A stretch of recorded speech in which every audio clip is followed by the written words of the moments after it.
Good morning, afternoon, and evening, wherever you are. This is Andrew Stratelides with the Red Pill Religion podcast. Today, we are having a semi-structured discussion between Dr. Graham Oppy and Josh Brister.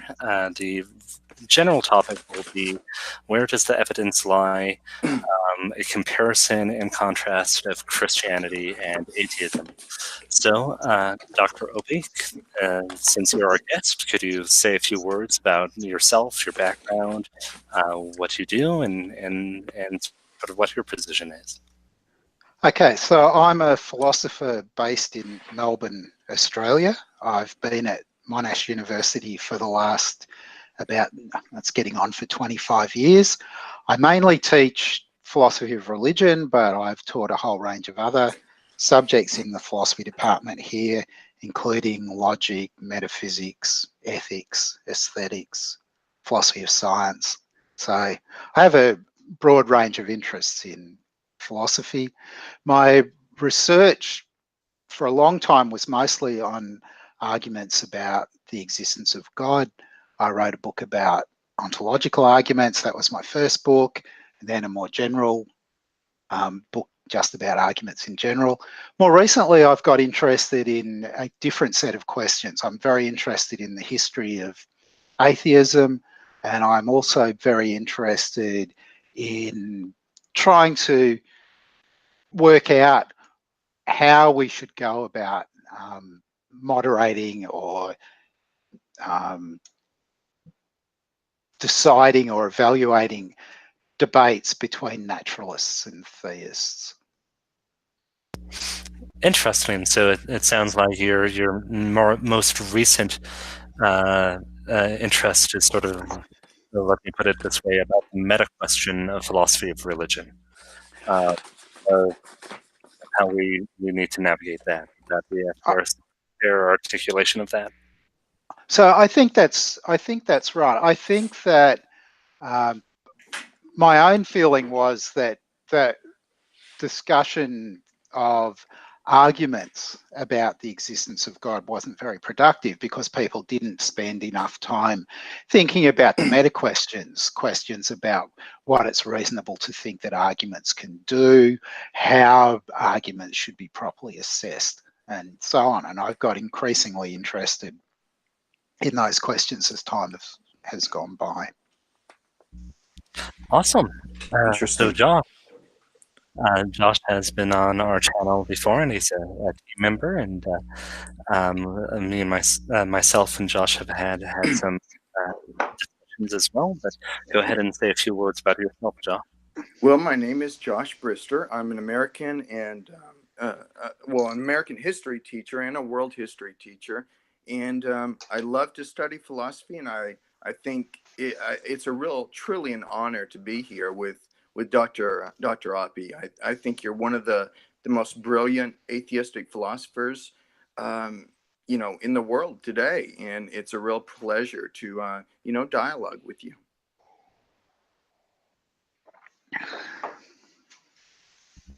You're welcome. I don't know what to say to that. I mean, you exaggerate my virtues. No, sir. Anyway. No, sir.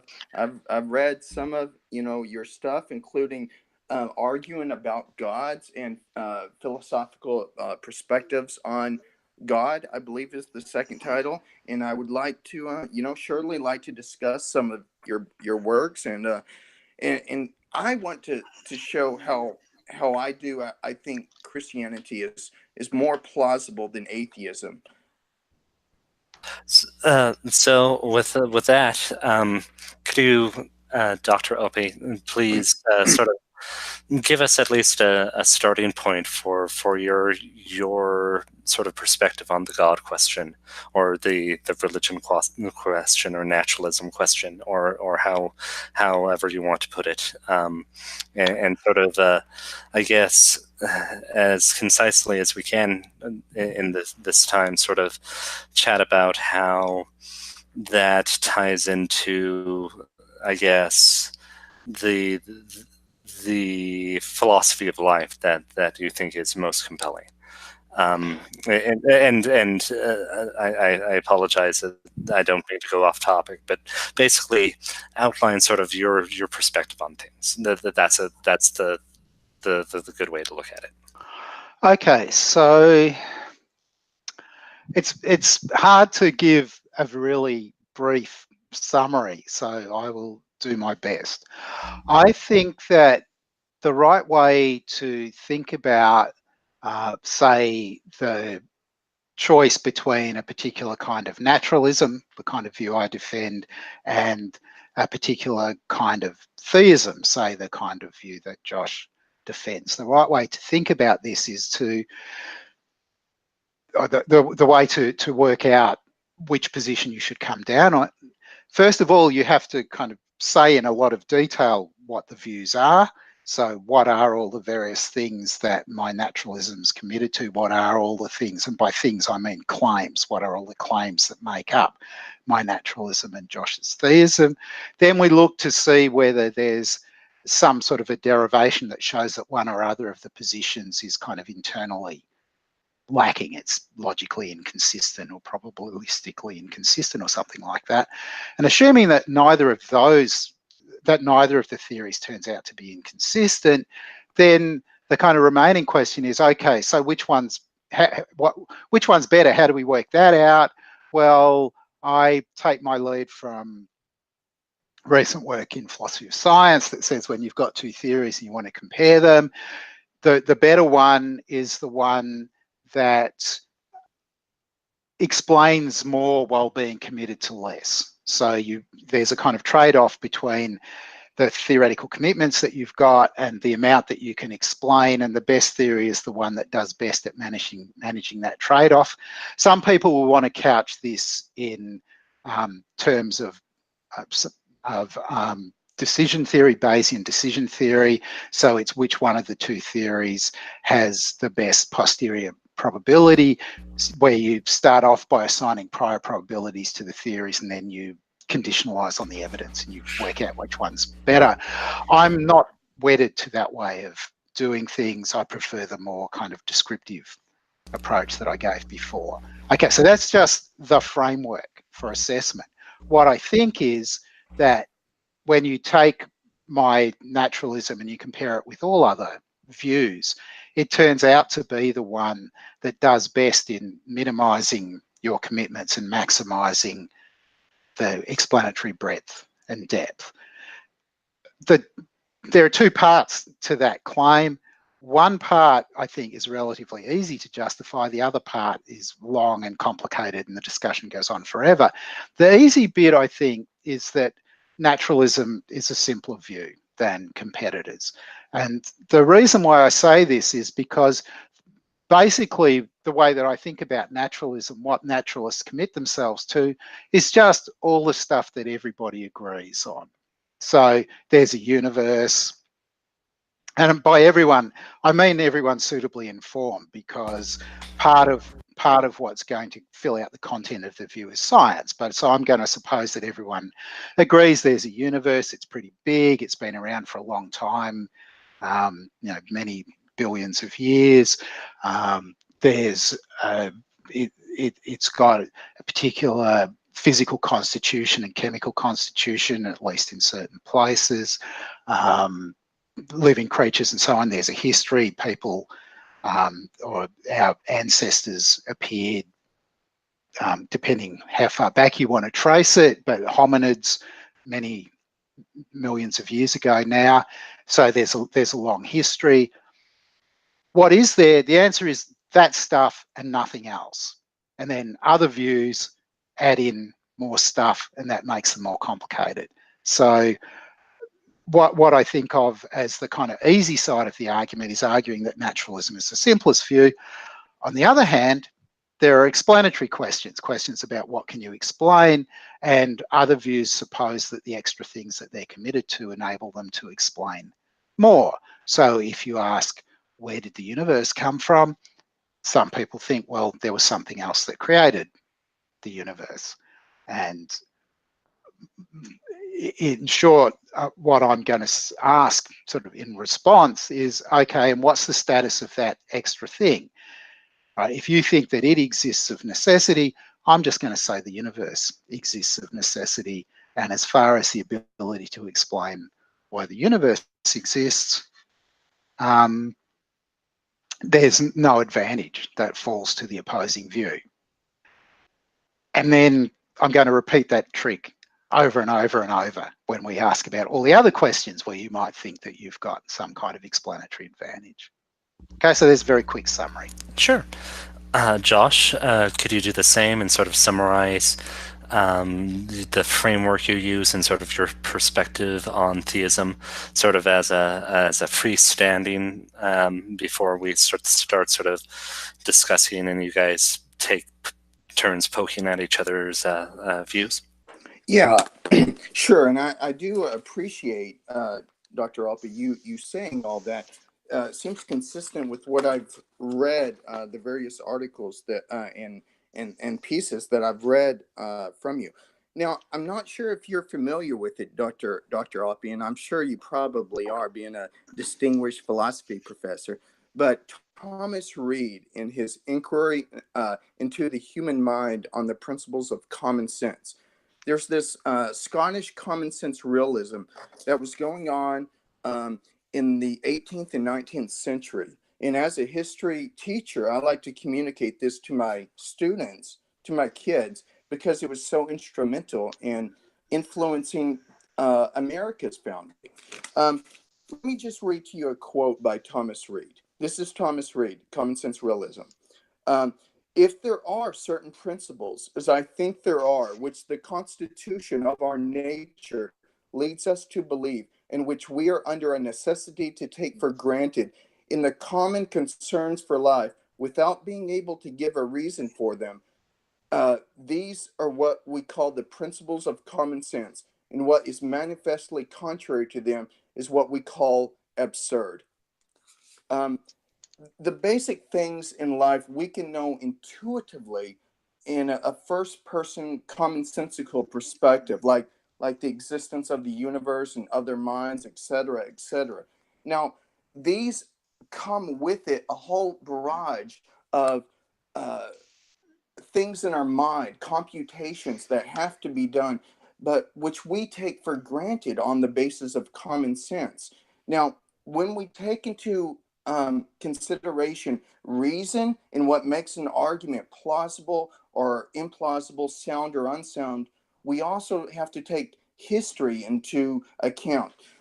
You mentioned in your book, Arguing from Gods, on page 5 and 6, you have this huge paragraph that you argue against cumulative arguments.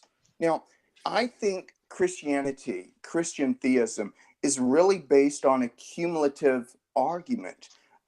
I tend to be a classical theist that tries to argue for the existence of God, but I think there are other arguments which, if you want the simplest theory, Dr. Oppy, you're going to have to take all those things into account.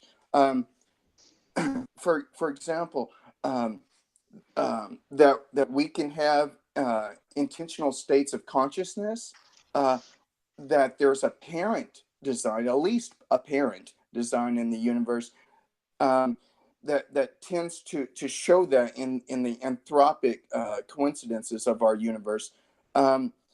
We it has a better explanatory power and scope in that it explains things in history. For example, miracles. So for those reasons and a whole lot of others, I think Christianity does give a cumulative case, and I think you have to take that into account if you're going to consider what is indeed the simplest explanation.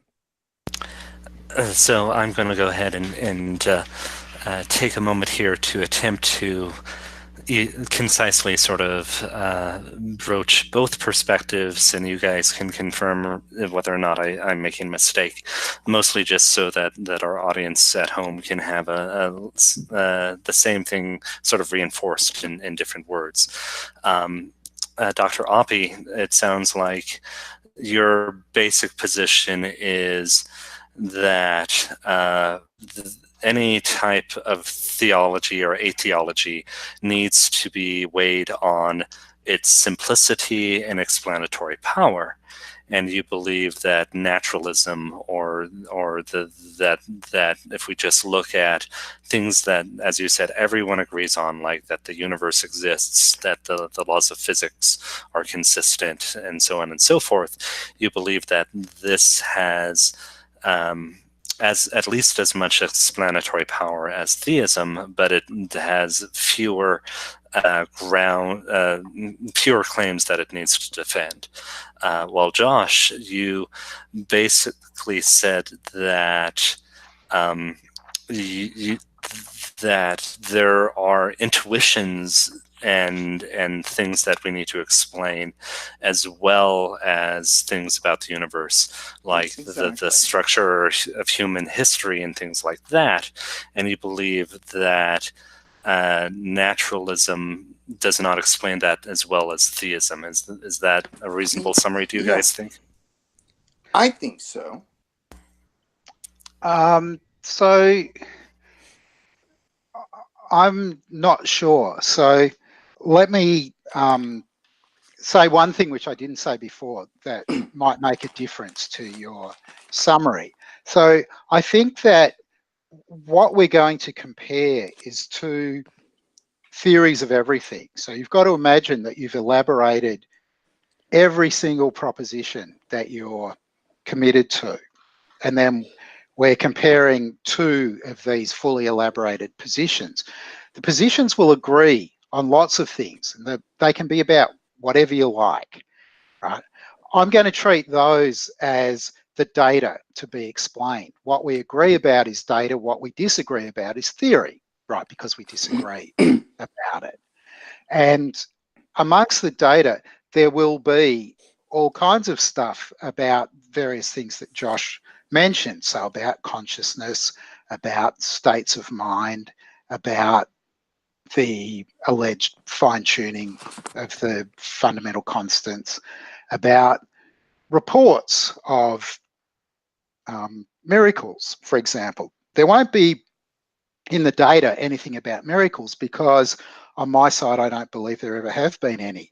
But what's indisputable and what's definitely there as data is going to be the reports of miracles, of which there are many in practically every human culture and so on. So I don't think that, I mean, the way that you gave the summary, it made it sound as though there might be a whole lot of claims that were just being overlooked in the way that I set this discussion up. But that's not the case. Every claim that we can formulate will be in there. Either it's going to be there as theory or it's going to be there as data.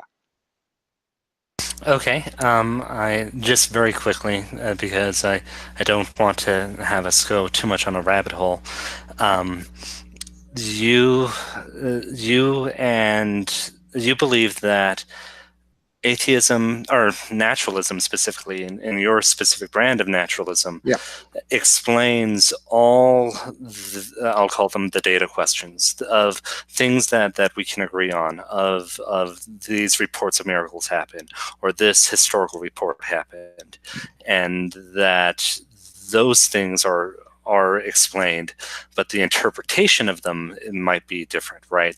To the theist, a certain event might be a miracle, while to the naturalist, it could be something else, right?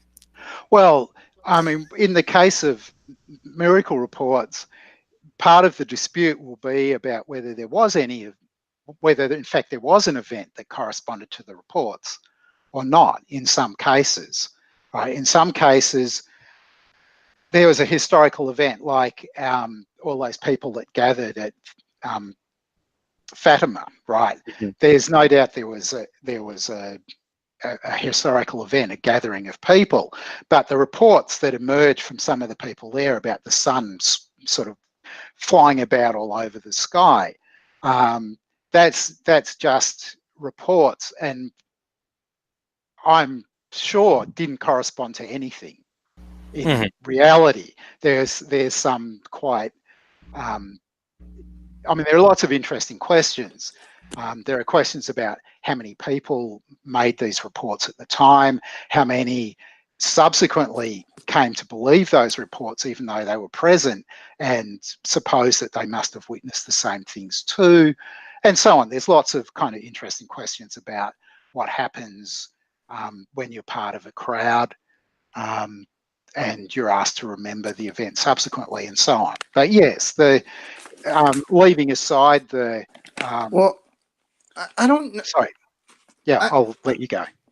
I don't know if that's really, those are really good explanations of Jesus's miracles. Now you said, and I wrote down, there were many reports of miracles, and I didn't get the rest. I think you said mentioned or implied throughout history.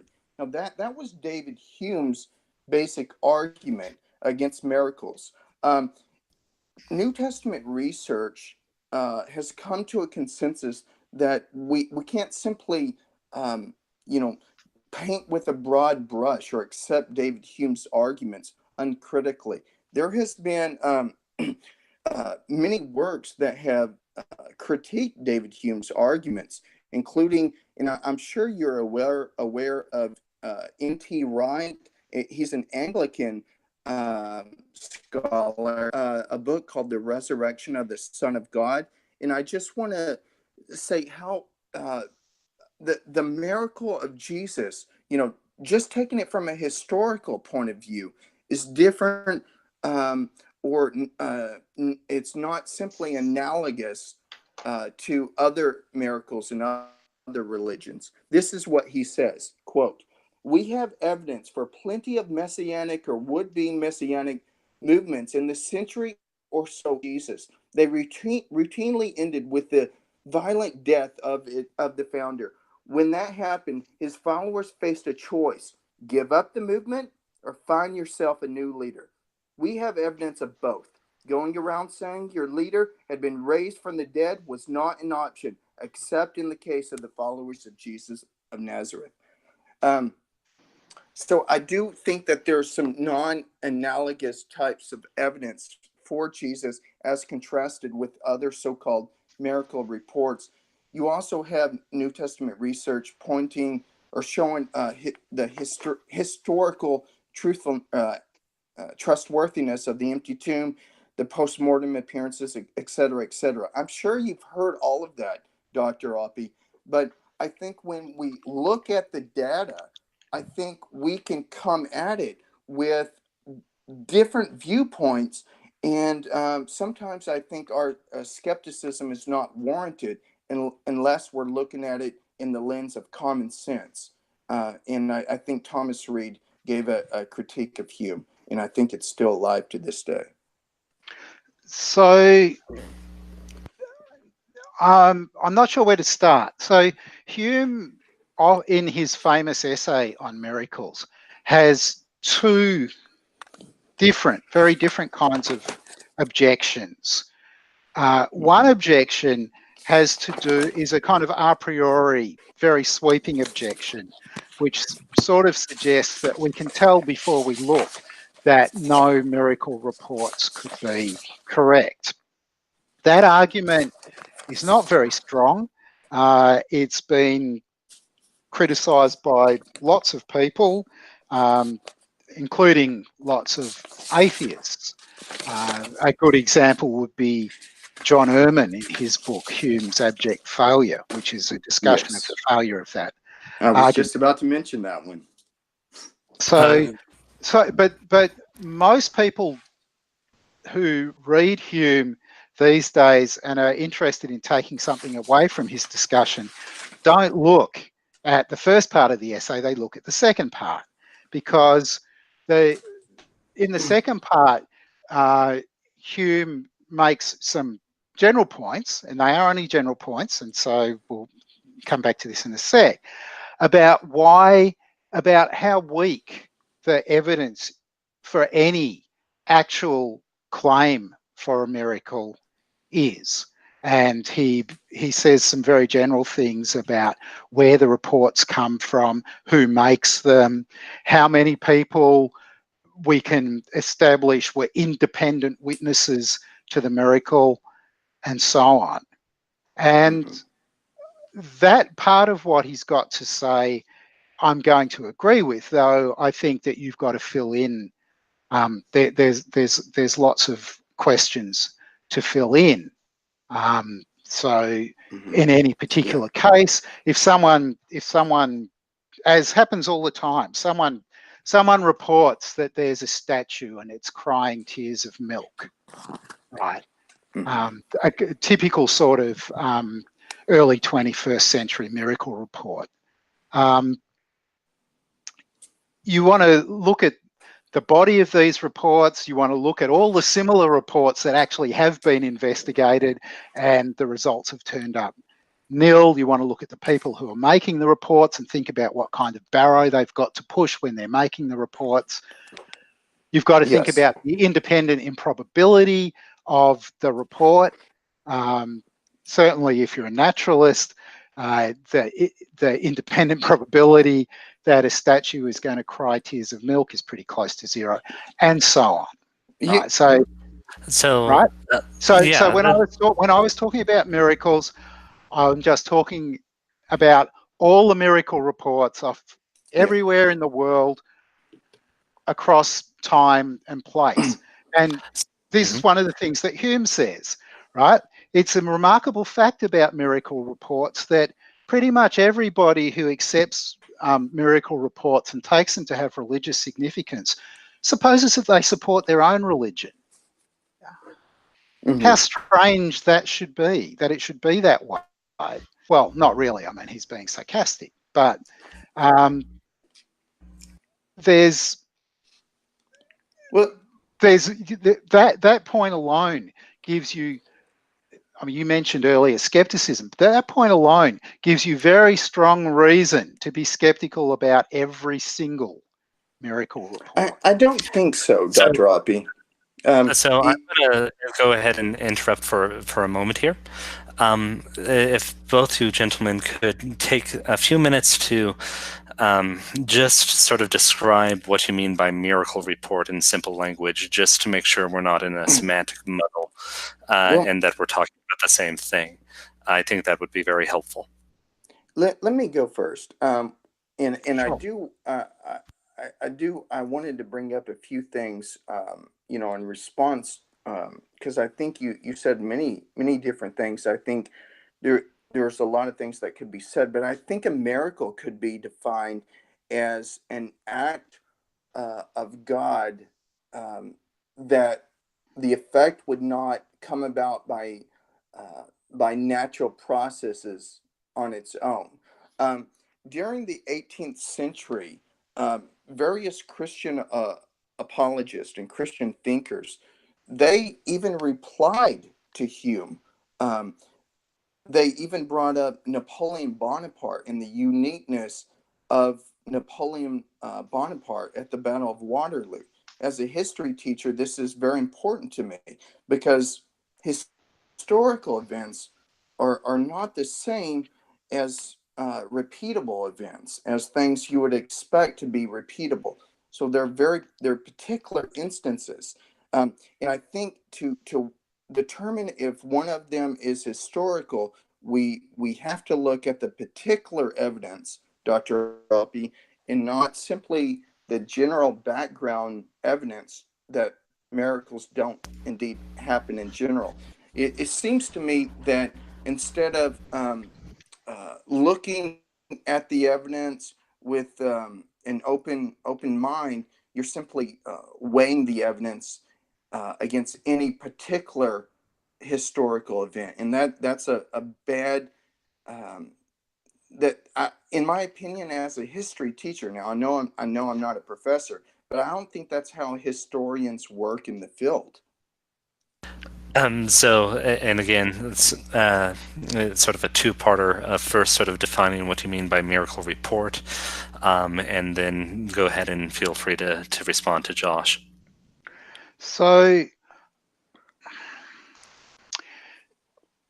in the context of the Christian religion, and perhaps in the context of monotheistic religions more generally, miracle reports are going to be reports of events, particular events that it's supposed by people who are accepting the reports are evidence of the kind of direct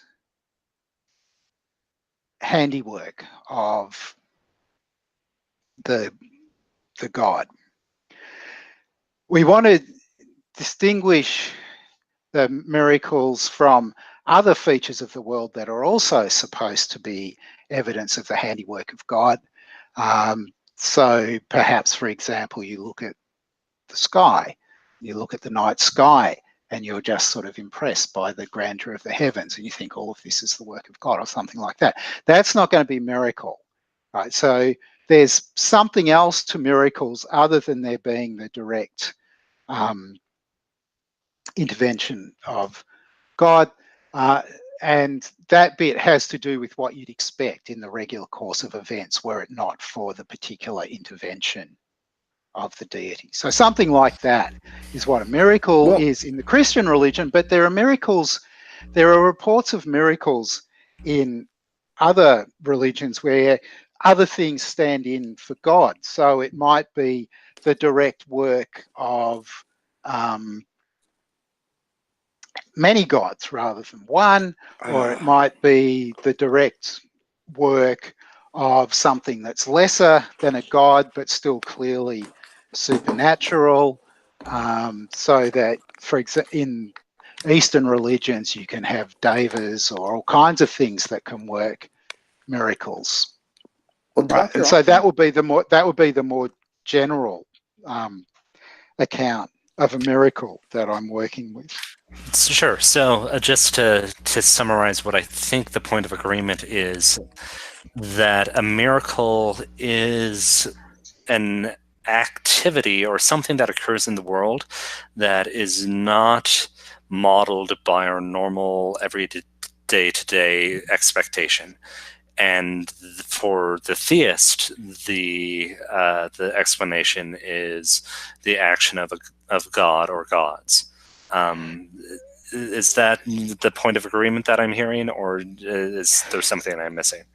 So it seems to me that's pretty close. I mean, this has nothing to do with the improbabilities of the antecedent improbabilities of the events. And you have to understand normal day-to-day in the right sense. So suppose there's a big lottery with 1 trillion tickets and I happen to win. That's extraordinarily unlikely, but if there's a lottery, someone's going to win. Improbable things happen all the time. This is not a point about probabilities. Yeah, but surely you're not considering the specific probability for the particular historical events in question.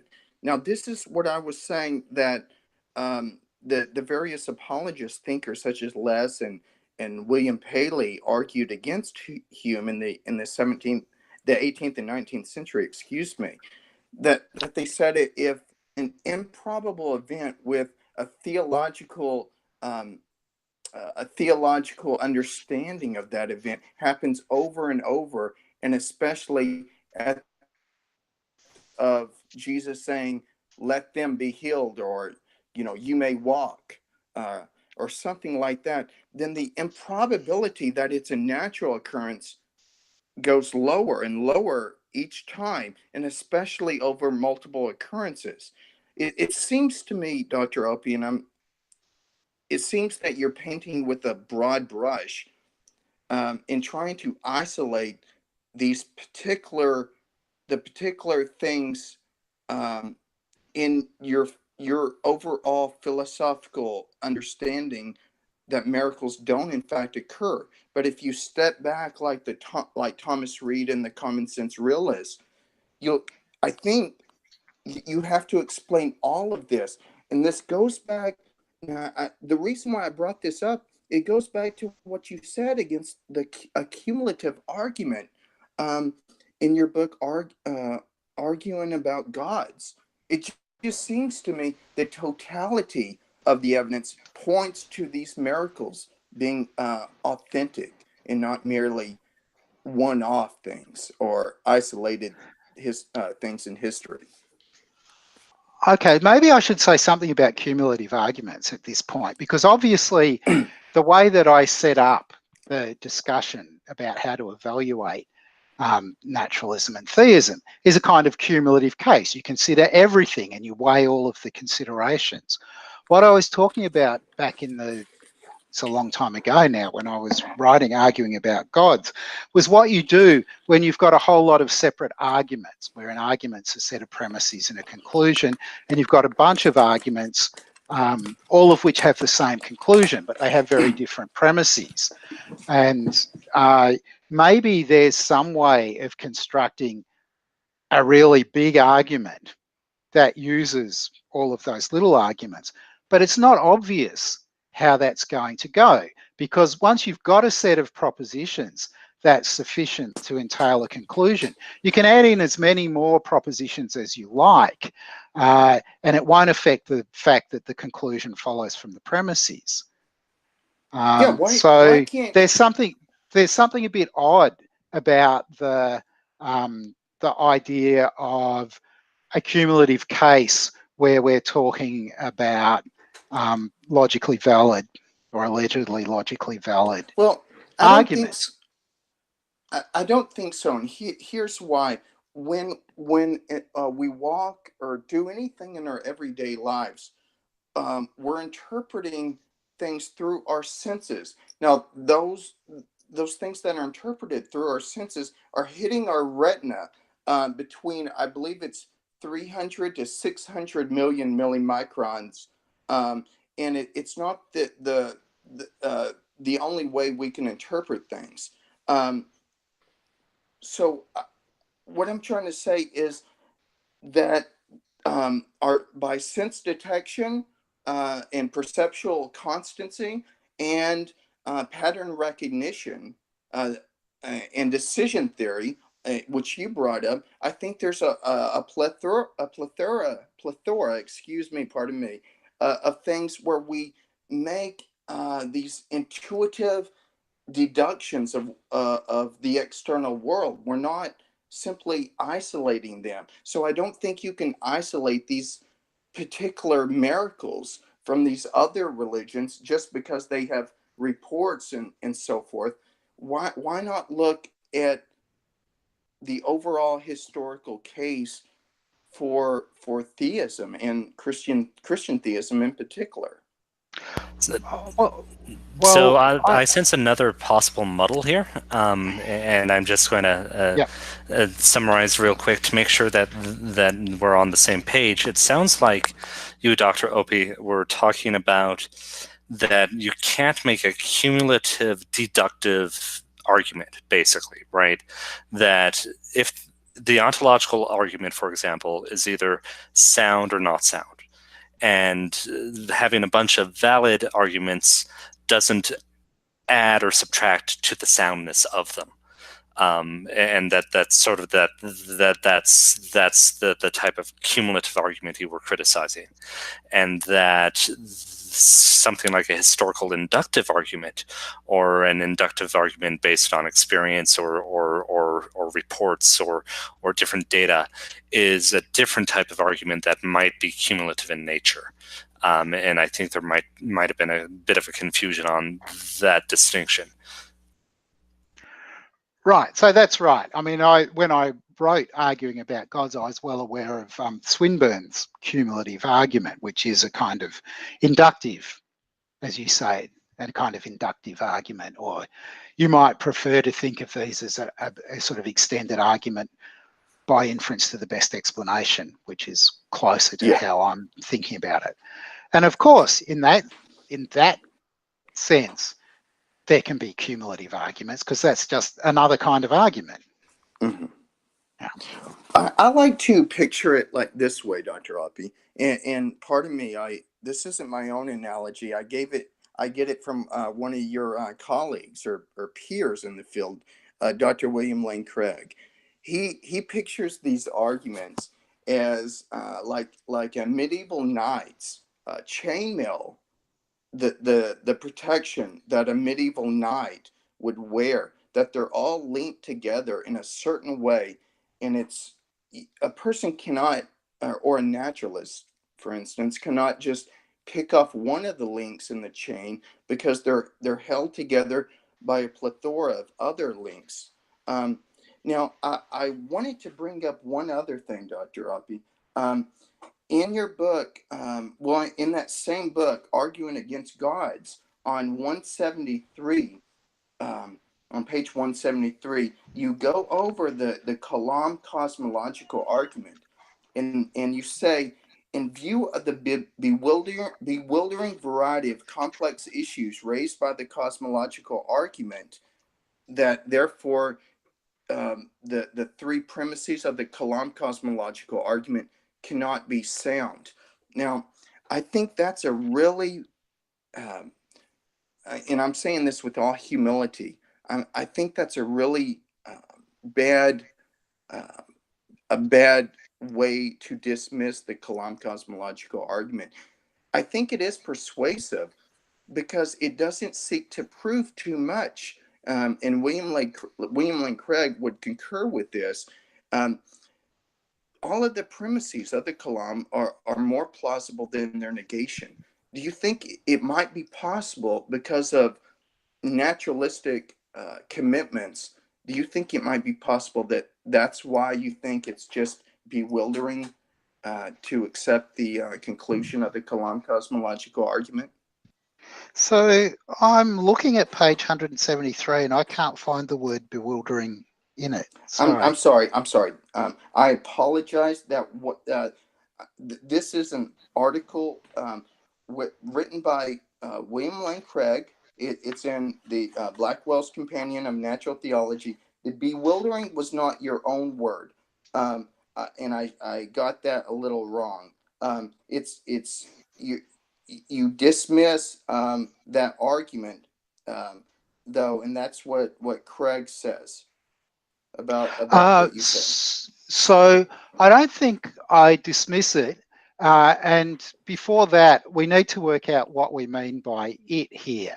So there's, if you go by, so there's a recent 2-volume collection on called The Kalam Cosmological Argument, edited by Paul Capan and William Lane Craig. And in it, they take the Kalam argument to be not just the Kalam syllogism, the everything that begins to exist has a cause of its beginning to exist. The universe began to exist, so the universe has a cause of its beginning to exist. Not just that, but a whole lot of subsidiary arguments for the premises and for the claim that from the conclusion you can get to the existence of God. And they take all of that to fall under the scope of the label, the Kalam cosmological argument. So it's important that I know what you're asking me about, whether you're just asking me about the syllogism or whether you're asking me about the whole family I think I'm asking arguments. you just about I'm thinking the context is just about the syllogism, because he talks about Hazali, Craig does, Hazali, and they said, and he says that that your view is that you find the premises bewildering. Well, that's not. I would never have said that. That's not my word. All right. So. All right. So we're about a quarter to the top of the hour, and now is sort of a good time for us to tie a bow on any threads of conversation and sort of come up with Actually, Andrew, Dr. Oppy, would it be okay if we extended it maybe 20 more minutes past? That should be okay. We can keep going a little bit longer. Yeah. Okay. I appreciate that. And I thank you so much for this opportunity. Again, sorry for if I misquoted you. I'm a big fan of yours. I do have a direct quote from you in your philosophical perspectives on infinity on page 272. Yep. No, it's on page 48. It's on page 48. Yeah. Okay. This is what you say, Dr. Oppy. You say this is regard to the argument. You say to embrace the conclusion of one's opponent's reductio ad absurdum arguments, and this allegedly absurd situation are just what one ought to expect if it were there. Physical infinities. Now, this is talking about David Hilbert's hotel, and Yeah. when you're talking about infinities existing in reality, then you're simply, this is what I find funny. And as a non-philosopher, I'm doing my best, but if you're going to apply infinities, actual infinities to reality, you're going to get all sorts of absurdities. So it would seem to me that the man who takes a commonsensical approach to these things should not be an atheist or a naturalist, if that's the the windfalls or what the approach that they have to take. What say you, Dr. Oppy? So in this context, the question about whether there's any respect in which natural reality is actually infinite. There's my actual position is a kind of agnostic position. I don't think that we've got sufficient reason to make a judgment one way or the other. However, if you were committed to the view that the actual world is infinite in certain respects, you might still perfectly well think that something like Hilbert's Hotel was impossible. And my considered view about, for example, Hilbert's Hotel is just that it is impossible, outright impossible. However, sorry, no, I'll stop there. And I apologize. I'm ignorant of this, and so I'm sure at least some of our audience is as well. What is Hilbert's hotel? Okay, so the German mathematician David Hilbert pointed out that imagine an infinite plane that's got a hotel on it, and the hotel's got infinitely many rooms, and we'll imagine just the rooms are sort of one by one heading off into the distance. So there's room 1 and then room 2 and room 3. And for every natural number far enough away, there's a room that's got that number on the door. So it's a hotel with an infinite number of rooms. Then suppose the hotel's full and somebody turns up and says, can I have a room for the night? You say, fine, I can accommodate you. So you go to the person in room 1 and you move them to room 2 and you put your new arrival in room 1. You take the person from room 2 and put them into room 3. The one from room 3 you put into room 4, and so on. So even though the hotel was full, you can accommodate an extra person. What's being taken advantage of here is the idea that if you've got what Cantor called accountable infinity, then you can establish a one-to-one correlation between the infinite collection and some proper part of it. So there are just as many even numbers as there are numbers. So for example, you could, if infinitely more people arrived, you could just move the person in room 1 to room 2, the one in room 2 to room 4, 1 and 3 to 6, and so on, and just accommodate or you move all the, locate all the people that you've got already, move the ones that are in odd, so that you can fit in infinitely many more people. And so it seems like here was this hotel that was full, infinitely many more people arrived, and you can still fit them in.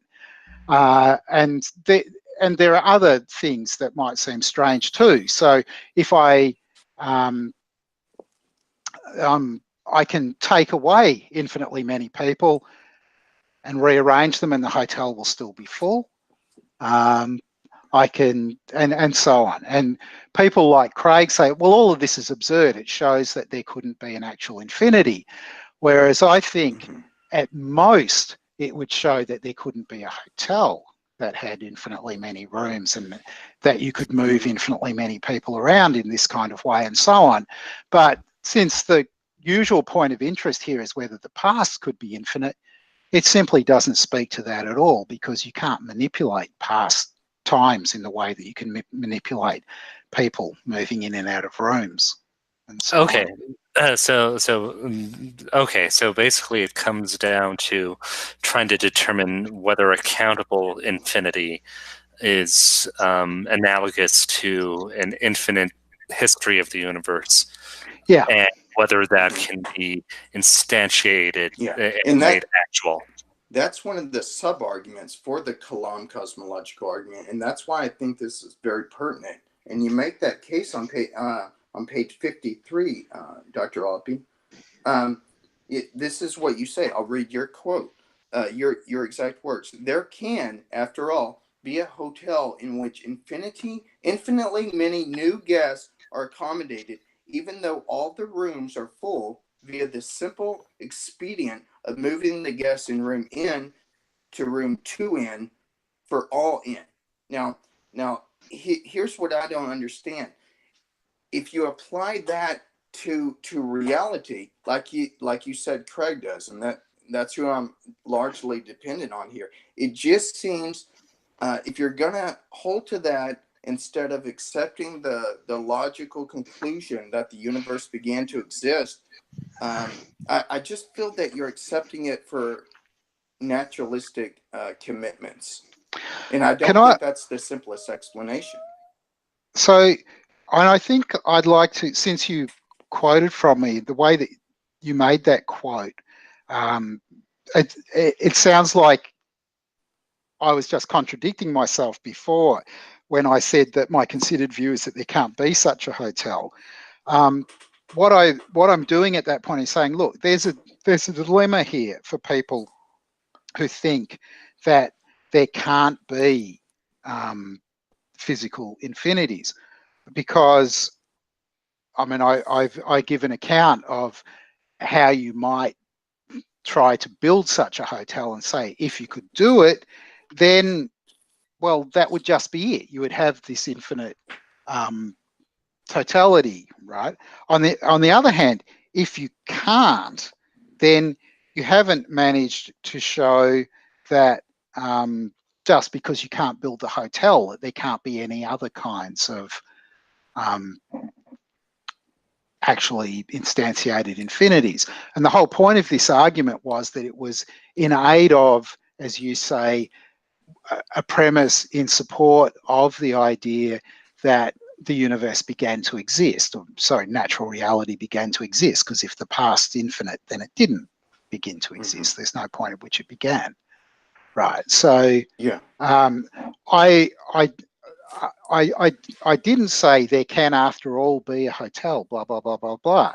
As I said before, my considered view is and has been for a very long time that there can't be such a hotel. The point I'm trying to make is that it's irrelevant to the question whether the past can be infinite one way or the other. Well, with surely respect to the hotel. Surely that's not irrelevant. I mean, we can measure time, and analogously, we can, by an argument, look at David or Hilbert's hotel, and we can, by analogy, measure time. I don't see how that's not relevant here. Again, just to make sure we're not in a semantic muddle, it seems like, Josh, your view is that if naturalism is true, that sort of implies that we can probably analogously reason about space and time. That space and time are sort of the same thing in their quantifiable or finite or infinite nature. And Dr. Oppy, you're saying that you don't think that we can make that analogy, or rather, I apologize, I was getting a phone call, that there's a possible disconnect there, right? So that the things we know about physical and material infinities or finitude doesn't necessarily apply to time. Do you want me to say something in response to that? So very quickly, I think that it's an open question whether the universe is spatially infinite. What we do know is something about sort of a lower bound on how big it is. But I don't think that it's an open question whether the universe contains any infinite hotels, right? So it's not just that some sort of analogy between space and time, or some disanalogy between space and time here. Yeah. Okay. So I think you're arguing that even though no hotels like Hilbert's hotels can exist in reality, the very fact that we can make a theoretical possibility of it undercuts the second premise of the Kalam cosmological argument when it uses the impossibility of an actual infinite existing in reality. I just think even though it's possible, it's not probable. That it seems to me that we have to look at the dictates of common sense and not pure reason. For example, it seems that you're trying to divide or differentiate pure reason from the common world of common sense. Okay, so I think that accusation's probably not quite right either, though when I say what I'm about to say, you might think of reasons to disagree. But the common sense view up until at least up until Aquinas, and probably later, was that the only way that you could know that the past wasn't infinite was divine revelation. And the kind of common sense view that was arrived at in very many cultures and relied upon was that the past was infinite. Right? That was the common sense view.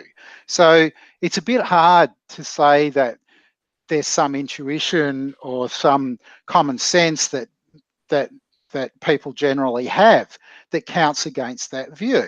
It's true that with in the West, with the dominance of Christianity, lots and lots of people have been brought up in more recent times, like in the last some hundreds of years, to find it natural to suppose that the past's finite. And as it turns out, with 20th century physics, we now all have evidence of various kinds which suggests that at least our universe has a finite history, though whether that means that natural reality has a finite history is another question. Right? Yeah. So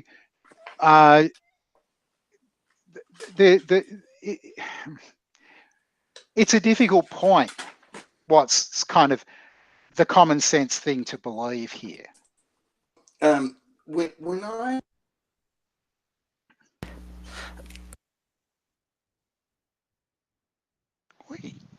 What's happened? Sorry, I made a mistake. My finger slipped and poor Josh got muted. Josh, please unmute yourself. Okay. Can you hear me? Yes. Are you asking me? I can hear you, yes. Okay.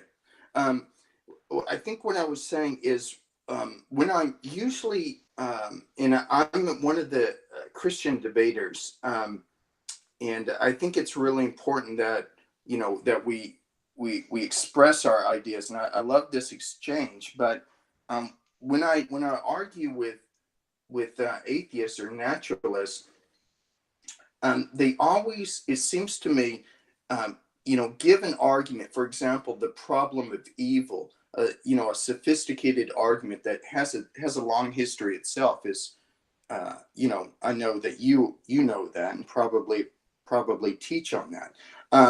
But it seems to me that even though it's possible that it, it shows something. It doesn't mean it's probable. Just as I think infinity, and when we go backward and apply Hilbert's Hotel to reality. I want to bring up common sense realism again.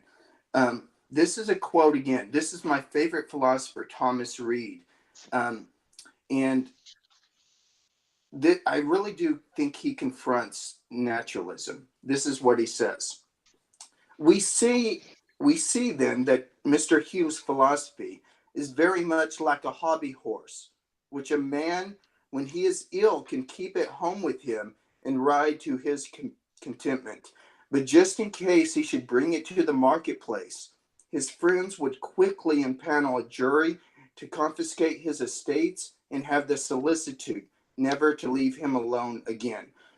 I think even though we can be skeptical of these commonsensical notions, I don't think they're at all plausible or explain the totality of Christian theism. And I go back to my, that chainmail on a night again. I don't see any reason why a person today should be a naturalist or an atheist. What would you like to respond to that, Dr. So, I mean, the thing you read from Reid is a nice piece of abuse. It's quite good. I was going to say something about the chainmail analogy, though this opens up a whole other very large topic.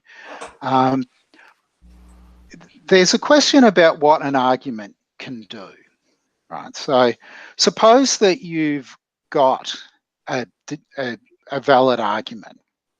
So there's a bunch of premises and a conclusion, and the conclusion follows logically from the premises. Doesn't matter what it is. It can be an ontological argument, cosmological argument, argument from evil. It doesn't matter what it is.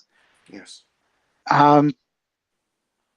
There's a question about what that argument can do in a situation where we've got people who disagree with one another about the claim that's the conclusion of the argument. So we've got one person who thinks that God exists, one person who thinks that God doesn't exist. Let's suppose that they're well-informed, intelligent, sensitive, thoughtful, reflective, and so on. What if I put forward an argument? So let's suppose I'm a theist and I put forward to an atheist an argument that has as its conclusion God exists and has a bunch of premises. What can I hope to be doing with that argument? Right. Now, you might think the answer to that is obvious. I'm trying to persuade the atheist to accept the conclusion.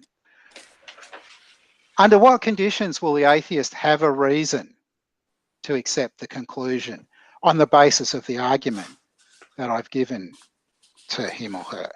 Well, a kind of starting point is it better be that they accept all of the premises. Well, if there's even one of the premises that they don't accept, then the arguments, they'll just say, I don't believe that premise. And rationally, that's a sensible thing to do, right? And so at that point, the argument achieves nothing. But you're basing it on agreement, right? I'm basing like Thomas Reid, the comments would base it on the ordinary affairs of life. For example, David Hume on causation. David Hume wasn't skeptical of causation. In his letters and so forth, in his private life, he very much affirms, causation or intentionality. He just doesn't think we can, show it to be a proof. But in a person's private life and how they conduct their affairs through life, and that's why I think history, the study of history, and not just philosophy, has a strong bearing on, how we can determine if Christianity or naturalism or whatever is more plausibly true. Okay, so two things. One is, I agree absolutely that we shouldn't be trying to answer these questions a priori, just applying philosophical principles. But it's not just history. It's archaeology, it's physics, chemistry, biology, psychology, sociology. It's the sciences in their entirety that we should be bringing to bear on the question, because we know lots of stuff about the past from what we know about the present, and that's all relevant information. So that's kind of one point. I've forgotten what the other point was. There was about Hume. I'm not Hume. I don't share his views about personal identity or causation or a whole lot of other things. But you brought up the miracles argument. Sure, that's right, because on that point, the second part of the miracles argument, Hume has what I consider to be a good point, though I agree with you that it has to be filled out, right? But where I disagree with you is in thinking that there's some reason to ignore all of the miracle reports and all the reports of scientifically anomalous phenomena that we get from all of the cultures all over the world all the time. Well, that's all relevant. It tells us lots of stuff about the way in which we're prone to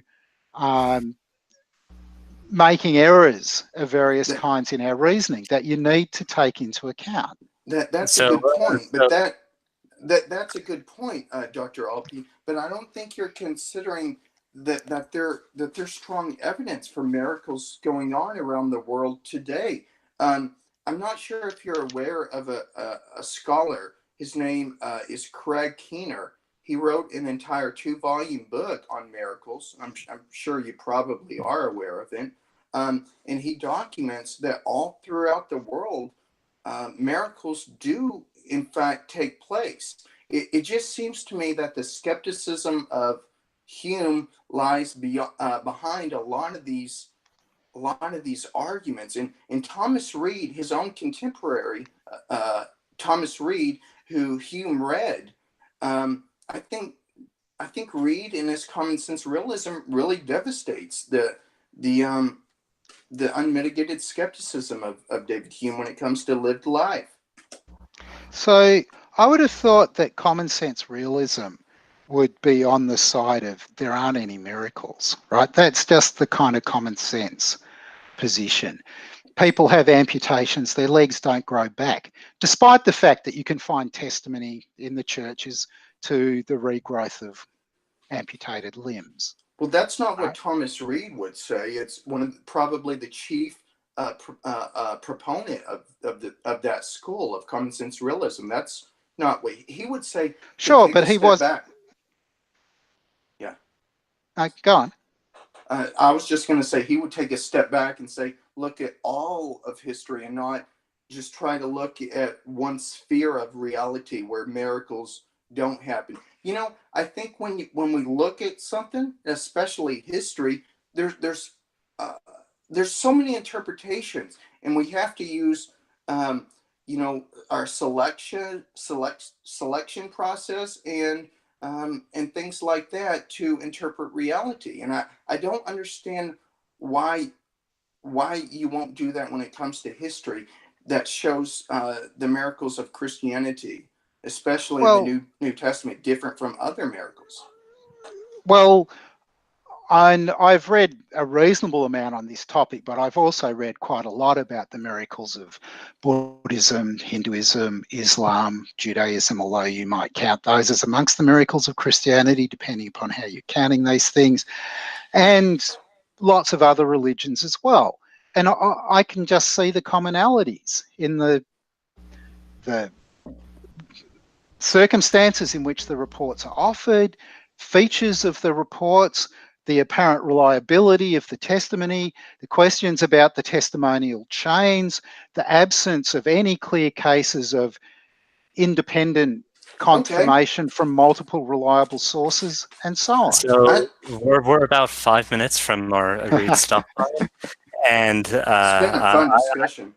Yeah, it's been a fantastic discussion, and I just wanted to give you both a chance to sort of sum up the discussion and try Mhm. to tie a knot on your next sort of round, and Okay. so that we can end on sort of a nice conclusion.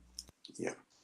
And Uh, before we do that, I just want to say what a fan I am of yours, Dr. Opie. I know I've said that again, but I just want to say that again. I look really look up to you. You're a distinguished scholar, and I do hope we can have you back, or you participate in more of these discussions.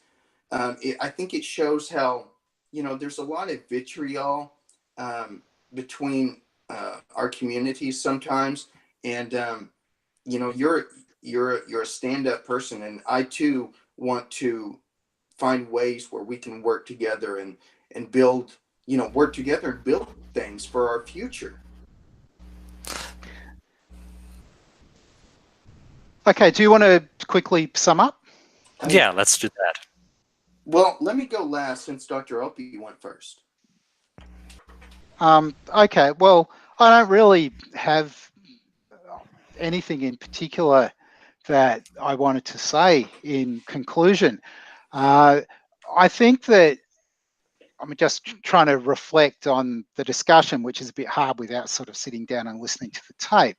Yeah. That one of the things that comes out in discussions like this usually is that there are there'll be lots of significant things that we agree about, and then there'll be lots of significant things that we disagree about. This is a kind of common, is a very common fact of life for philosophers, because philosophy, so much of it is, pick uh, if you pick two philosophers, they'll find endless things to disagree about. But when it comes to questions about religion, if you pick people from two different religions, or you pick people, one of whom belongs to a religion and the other one who has no religion, there'll be lots and lots of things that they disagree about. And it's quite hard um, to aim for much more than trying to work out, okay, so what exactly are the things that we disagree about, and what are the kind of important things that we disagree about? And you can, I think, probably, I would think, if I sat down and listened to the tape, that I'd think that that was sort of what emerged from the discussion that we've had. Yeah, I think that's a great point. Josh, do you want to sum up your part, and then I'll sort of sum up my thoughts as an observer? Yes. I want to sum up. Well, I've showed you a lot of praise, Dr. Opie, and it's sincere, absolutely sincere. I want to. You're my favorite atheistic philosopher, but I want to quote one more time from my favorite Christian theistic philosopher, Thomas Reid. Conjectures and theories are the creatures of men and will always be found unlike the creatures of God. If we would know the works of God, we must consult themselves with attention and humility, without daring to add anything of ours to what they declare. A just interpretation of nature is the only sound and orthodox philosophy. Whatever we add of our own is apocryphal and of no authority. It seems to me at the end of the day, instead of mere philosophizing, we have to have humility enough to take into a broader account of reality, um, uh, and be mindful. And I hate to, I hope this doesn't come across as ill-tempered or passive aggressive in any way, but be mindful that we don't paint history or miracles with a broad brush and say they're equally uncredible. I think when you look at the miracles of Jesus, for example, it does happen in a certain context. And I wouldn't dare argue that all of the miracles in the Bible are of the same weight. And I think most Christians would do this. They would look at the particular miracles associated with the resurrection of Jesus, and try to argue that it's more plausible on theistic grounds than on naturalistic grounds. All of these arguments from natural theology, I think a common sense interpretation of them does lead, if one has modesty and humility, does lead that they are successful. But other than that, I think faith is a commitment, and what will you do? And it's been Christianity that has moved mountains, not atheism. Most people in life have not been atheists. I think all these arguments are the best argument that can be given. So just as sort of an observer, I notice, especially in this conversation, it seems like some of the tools and thinking tools that both Dr. Oppy and Josh used are very similar. And I suspect one of the things that's different between you two is what tool you use in what context, and what the process for deciding what tool to use in what context for the analysis is, which again is a very deep conversation, and hopefully one that we can touch on in the future. With that, I think this ends our discussion, and good fortune to everyone, and God bless.